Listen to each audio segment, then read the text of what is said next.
this is what a day of Mewgenics will do to you. So, I wake up in the morning to play Mewgenics. I'll just continue what I left off with the previous day. After I finish up with that, I'll play some more, and before I know it, I started to sleep late. I got really hooked on Mewgenics. Then, suddenly, I realized that this game stole my life. To describe my unhealthy obsession with Mewgenics, I have to talk about my love for roguelikes. And the reason I like them is the idea of the unknown. You never truly get the same experience twice. This random encounter simulator drives my brain into such a rush, and I can't stop playing. And Mewgenics has cracked the code for the formula. From its diverse selection of classes, items, scope of its world, and challenging enemies. It's a puzzle waiting to be solved and rewards you for solving its mechanics. For me though, Mewgenics feels like a combination of games.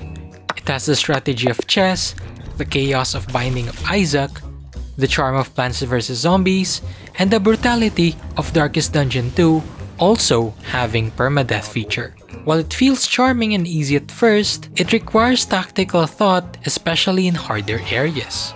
The game revolves around cats, and lots of them, and every playthrough is unique because you can get a different experience every time you play with your team.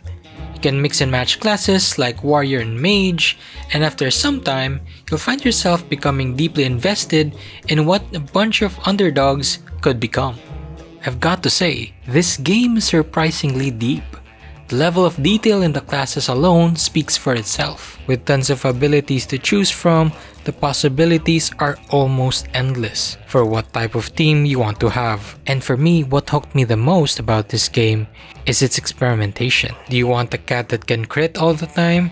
Or do you want the necromancer to spread leeches all over your enemies? With this, I can safely say that this game scratches my itch for an endlessly replayable game. The game can be quite brutal though, with its permadeath system, which means if your cat gets hit enough times, they will die permanently. So if you aren't careful, this Undertaker guy will get your favorites. Whether they become an overpowered boss slayer or just dust in the wind is ultimately in your hands. I personally love a team consisting of a ranger for unobstructed offense, a cleric for healing, a necromancer for damage over time, and a warrior for close combat. As time went on though, I replaced my cleric for a druid, since a druid can also come across healing spells, and it can summon crows and other familiars that can take damage and tank hits. As a roguelike, RNG, or randomness, controls almost everything, from power-ups to events. You won't always have a perfectly overpowered run.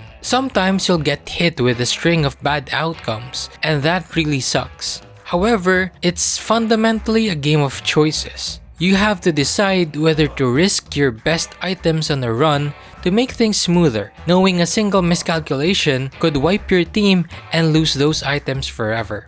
When you aren't in combat, you're dealing with your house and its breeding mechanics. You collect money and furniture to place in rooms, which buffs your cats so they can breed more or even mutated offspring. I'm not an interior designer, and I personally don't design my house like this, so this is just for the buffs. And the buffs are a really vital feature because breeding for better stats like health and which abilities are inherited is often the deciding factor in which a cat survives the round. The game draws you in with its great gameplay until suddenly you're just losing, and you're just trying to get one more run in. I was enjoying the chill atmosphere and music of Act 1's Boneyard and Act 2's Desert until I met this guy, Johnny.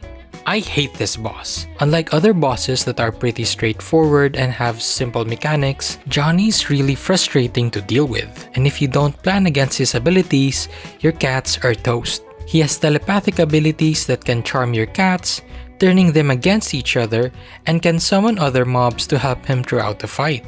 My first encounter was a total failure, and I felt demoralized seeing my cats I worked so hard for beating each other up, which ended up wasting my time, which is about 2 hours, my cats, and my loot was completely wasted. This guy destroyed me over and over again, and this went on for a couple of days. I mean, I just can't seem to figure out what I'm doing wrong. Looking back, I fought him mindlessly with no strategy at all. And honestly, there was a point where I considered to drop the game and never play it again. Until, finally, something clicked. I couldn't just use the same setups and classes I was comfortable with. I had to build a team specializing on how to counter him. And thankfully, I did. Bro, this team was so overpowered that it also managed to go deep enough to the core. This place is home to a very frightening boss that can summon this Lovecraftian entity.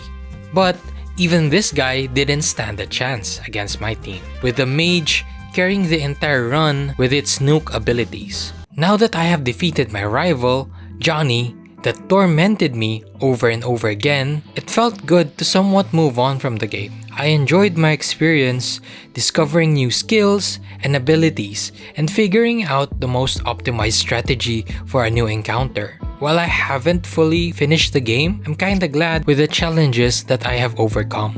It kinda tells me that I could do almost anything if I put enough effort in it. Even though I still have to finish Act 3, I have played a decent chunk of this game. It still kinda feels like I have barely scratched the surface. I have yet to do the side quests, master the advanced classes, encounter all the house bosses, and Act 3. And I just have to be careful not to binge all of the game and just take it slow. I kinda feel like I got my money's worth. I just really enjoyed my experience. The last thing I want to point out is that time management is key in order to have a balanced time with the game. For the past week or so, I just spent sitting and playing this game because I was obsessed with overcoming the bosses and challenges and unlocking new things in a way that I kinda just lost track of time and forgot about doing anything else. And it's great to be finally free of that and enjoy my time outside just walking around. And thank you for watching the video. If you like more videos like this, don't forget to subscribe to get notified. Thank you very much.